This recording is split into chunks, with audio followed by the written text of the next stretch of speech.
एक बार महात्मा बुद्ध अपने शिष्यों के साथ तीर्थ यात्रा के लिए जा रहे थे।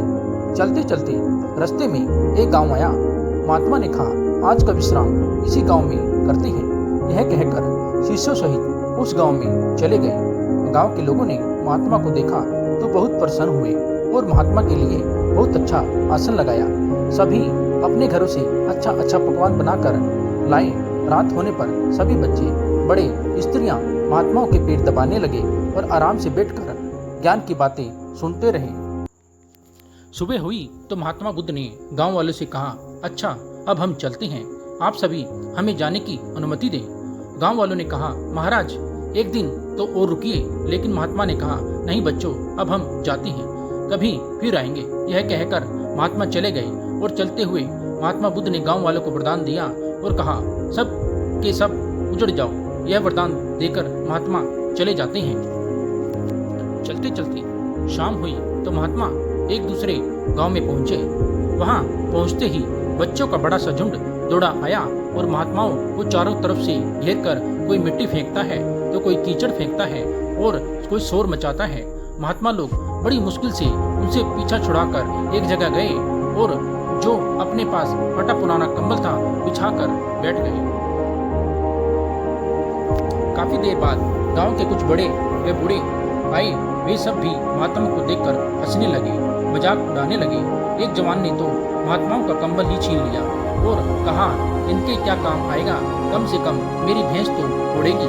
वे महात्माओं का अपमान करते हुए चले गए। महात्माओं ने भूखे प्यासे रहते हुए बड़ी मुश्किल से रात बिताई।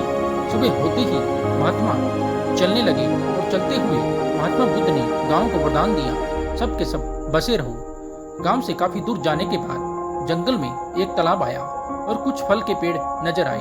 तो महात्मा बुद्ध ने कहा, बच्चों यहाँ थोड़ी देर विश्राम करते हैं। वहाँ महात्मा लोग फल खाते हैं और तालाब का शीतल जल पीते हैं। तब एक शिष्य ने कहा, महात्मा क्षमा करें, हमें एक बात खटक रही है, आप नाराज न हो तो हम पूछ सकते हैं। तो महात्मा बुद्ध ने कहा, बोलो बच्चों, क्या जानना चाहते हो। शिष्य ने कहा, महात्मा, जिस गांव में हमारी अच्छी सेवा हुई, वहाँ के कितने अच्छे लोग थे, उन लोगों को तो आपने वरदान दिया कि उजड़ जाओ, और जिस गांव में हमारा अपमान हुआ, उन लोगों को आपने वरदान दिया कि बसे रहो। ऐसा क्यों महाराज।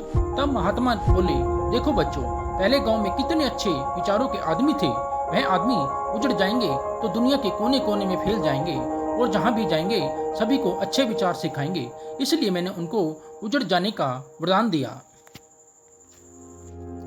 और जो दूसरा गांव था, वहाँ के लोग पापी व बेवकूफ थे, वे जहाँ भी जाएंगे तो अन्य लोगों को पाप व अन्याय करना ही सिखाएंगे, इसलिए उनका एक जगह ही टिके रहना ठीक है।